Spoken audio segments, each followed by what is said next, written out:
विजयनगर के राजा कृष्णदेव राय के दरबार में एक दिन पड़ोसी देश का दूत आया। वह राजा कृष्णदेव के लिए अनेक उपहार भी लाया था। विजयनगर के राजा राज दरबारियों ने दूत का खूब स्वागत सत्कार किया। तीसरे दिन जब दूत अपने देश जाने लगा तो राजा कृष्णदेव राय ने भी अपने पड़ोसी देश के राजा के लिए कुछ बहुत बहुमूल्य उपहार दिए। राजा कृष्णदेव राय उस दूत को भी उपहार देना चाहते थे, इसलिए उन्होंने दूत से कहा, हम तुम्हें भी उपहार देना चाहते हैं। सोना चांदी हीरे रत्न जो भी तुम्हारी इच्छा हो मांग लो। महाराज, मुझे यह सब कुछ नहीं चाहिए। यदि देना चाहते हैं तो कुछ और दीजिए। दूत बोला, महाराज, मुझे ऐसा उपहार दीजिए जो सुख में दुख में सदा मेरे साथ रहे और जिसे मुझसे कोई छीन ना पाए। यह सुनकर राजा कृष्णदेव राय चकरा गए। उन्होंने उत्सुक नजरों से दरबारियों की ओर देखा। सबके चेहरों पर परेशानी के भाव दिखाई दे रहे थे। किसी की भी समझ में नहीं आ रहा था कि ऐसा कौन सा उपहार हो सकता है। तभी राजा कृष्णदेव राय को तेनालीराम की याद आई। वह दरबार में ही मौजूद था।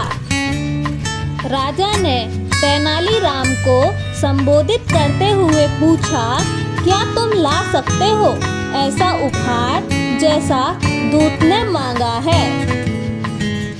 अवश्य महाराज। दोपहर को जब ये महाशय यहाँ से प्रस्थान करेंगे वह उपहार इनके साथ ही होगा। नियत समय पर दूत अपने देश को जाने के लिए तैयार हुआ। सारे उपहार उसके रथ में रखवा दिए गए। जब राजा कृष्णदेव राय उसे विदा करने लगे तो दूत बोला, महाराज, मुझे वह उपहार तो मिला ही नहीं जिसका आपने मुझसे वायदा किया था। राजा कृष्णदेव राय ने तेनालीराम की ओर देखा और बोले, तेनालीराम, तुम लाए नहीं वह उपहार? इस पर तेनालीराम हंसकर बोले, महाराज, वह उपहार तो इस समय भी इनके ही साथ है, लेकिन ये उसे देख नहीं पा रहे हैं। इनसे कहिए कि जरा पीछे पलट कर देखें। दूत ने पीछे मुड़कर देखा मगर उसे कुछ भी नजर ना आया। तो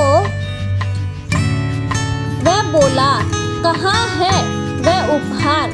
मुझे तो कोई उपहार नहीं दिखाई दे रहा है। तेनालीराम मुस्कुराए और बोले, जरा ध्यान से देखिए दूत महाशय, वह उपहार आपके पीछे ही है। आपका साया अर्थात आपकी परछाई सुख में दुख में जीवन भर ये आपके साथ रहेगा और इसे कोई भी आपसे छीन नहीं सकेगा। यह बात सुनते ही राजा कृष्णदेव राय की हंसी छूट गई। दूत भी मुस्कुरा पड़ा और बोला, महाराज, मैंने तेनालीराम की बुद्धिमत्ता की काफी तारीफ सुनी थी। आज प्रमाण भी मिल गया। तेनालीराम मुस्कुराकर रह गई। दोस्तों, अगर यह वीडियो आपको पसंद आई हो तो लाइक करें, शेयर करें और सब्सक्राइब